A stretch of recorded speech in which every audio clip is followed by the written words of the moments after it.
So good evening students.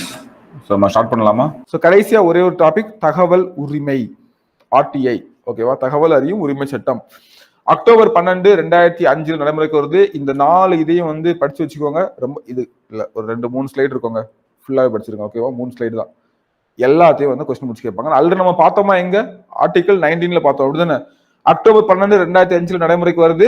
அடிப்படை உரிமைகள் விதி 11 கிளாஸ் 1ல வந்து நமக்கு வருது, அப்படிதானே? தகவல் அறியும் உரிமை அளிக்கும் 55வது நாடாக உருவாகிறது. ஸோ டேட் ரொம்ப ரொம்ப முக்கியம். அக்டோபர் 2 காந்தி ஜெயந்தி, அக்டோபர் 12 தகவல் அறியும் உரிமை 2005. ஓகேவா? சோ குறிக்கோள் என்ன பாருங்க, அனைத்து துறைகளிலும் வெளிப்படைத்தன்மை. ஆர்டிஐ என்னங்க? ஃபர்ஸ்ட் ஆர்டிஐ என்ன? தகவல் அறியும் உரிமை. உங்க ஊர்ல ஒரு ரோடு போடுறாங்க, அந்த ரோடுக்கு வந்து என்னென்ன செலவாச்சு, என்னென்ன பண்ணாங்க, எல்லா விவரங்களையும் நீங்க கேட்க முடியும். ஓகேவா? இது போல எல்லா விஷயத்தையும் நீங்க வந்து இப்போ கூட லாஸ்டா வந்து ஒரு ஆர்டிஐ வந்து ஃபைல் பண்ணாங்க இல்லையா, காங்கிரஸ்ல இருந்து. என்ன பண்ணாங்க, கடந்த முறை பிரதமர் வந்து அமெரிக்கா போயிட்டு வந்தது எதுக்காக, என்னெல்லாம் பண்ணாங்க அப்படின்னு சொல்லிட்டு, அங்க போயிட்டு சும்மா போயிட்டு வந்திருக்காரு அப்படின்றது ஆர்டிஐ தெரிய வந்துச்சு. அதை ஒரு பெரிய பேசு பொருளா மாத்தினாங்க இல்லையா, எந்த ஒப்பந்தங்களும் சைன் போர்டில் எதுவும் பண்ணல அப்படின்றது. ஓகேவா? ஸோ அப்போ வந்து ஆர்டி அப்படின்றது தகவல் அறியும் உரிமை சட்டம் அப்படின்றது. ஓகேவா? ஸோ உங்களுக்கு என்ன தகவல் வேணும் அப்படின்னாலும் தெரிஞ்சுக்கலாம். ஆனா சில முக்கியமான தகவல்களை மட்டும் நம்ம வந்து தெரிய முடியாது. ஓகேவா? ஸோ அது என்னன்னு சொல்லி நம்ம ஃபர்ஸ்டே பார்த்துட்டோம். ஸோ என்னன்னு பார்த்தீங்கன்னா, என்ன தகவலை பெற முடியாது அப்படின்னு பார்த்தீங்கன்னா, இந்த முக்கியமான பாதுகாப்பு சம்பந்தமான விஷயங்கள் இருக்கு இல்லையா, ரா ஏஜென்ட் அந்த மாதிரி தகவல்லாம் கேட்டால் சொல்ல மாட்டாங்க. மற்ற எந்த தகவலையும் நீங்க வந்து கேட்டுக்கலாம். ஓகேவா? அரசு மற்றும் அரசு சார் பணியாளர்களின் பொறுப்பாண்மையை அதிகரிக்கிறதுக்காக மெயினா, அப்படிதானே? ஸோ அப்போ வந்து பாத்தீங்கன்னா, இப்போ ஒரு விஷயம், இப்போ கவர்மெண்ட்ல ஒரு விஷயம் நடக்குதுங்க. ஓகேவா? ஸோ உங்க ஊருக்கு வந்து ரோடு போடணும், சரியா போடலன்னு நீங்க ஃபீல் பண்றீங்க. டக்குன்னு நீங்க வந்து ஆர்டிஐ ஃபைல், இத்தனை கோடி செலவழிச்சு இவ்வளவுதான் போட்டியா அப்படின்ற மாதிரி நம்ம வந்து கொஸ்டின் கேட்கலாம் இல்லையா? ஸோ அப்ப என்ன பண்ணுவான், ஓகே இவன் வந்து கேட்டு இதை வந்து பெரிய இஷ்யூ ஆயிட்டா பெரிய பிரச்சனையா போயிடும்.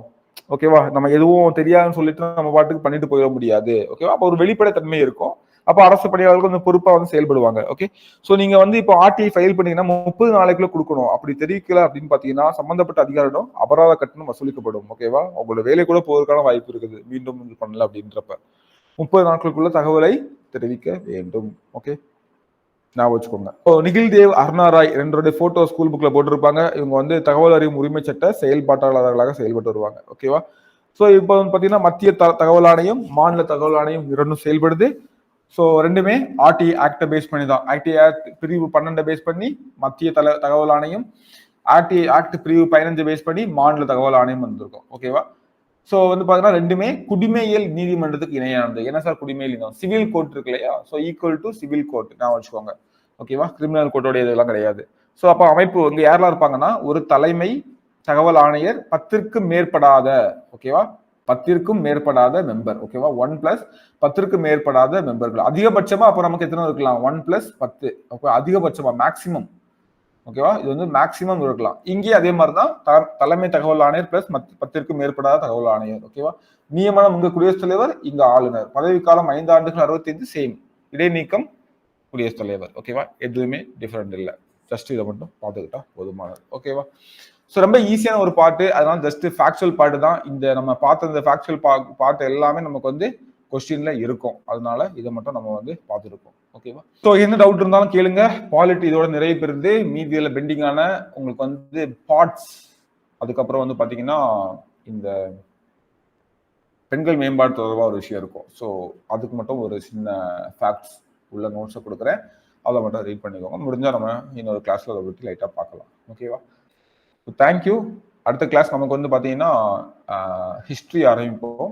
ஸோ நம்ம ஷெடியூல் படி தான் ஹிஸ்ட்ரி ஃபுல்லாகவே நமக்கு இப்போ புதுசாக வந்து சிலபஸில் ஏன்ஷியன்ட் இந்தியா, மெடிவல் இந்தியா முடிச்சுட்டு modern India, Indian national movement முடிச்சுட்டு அதுக்கப்புறம் நம்ம வந்து அடுத்தடுத்த யூனிட் 8லாம் போக போகிறோம். ஓகேவா? ஸோ நம்ம ஷெடியூல் படி ஃபாலோ பண்ணுங்க. யூனிட் 8ல நிறைய கொஸ்டின் கேட்காங்க சார், நீங்கள் எப்போ நடத்துவீங்கன்னு சொல்லிட்டு கொஸ்டின் பண்ண வேணாம். இதெல்லாம் படிச்சுட்டு அங்கே போகும்போது உங்களுக்கு புரியும். இப்போ பாருங்க, பாலிட்டி கிளாஸ் நீங்கள் ஸ்டார்டிங்ல இருந்ததுக்கும் இப்போ இருந்ததுக்கும் உங்களுக்கு வித்தியாசம் தெரியும் இல்லையா?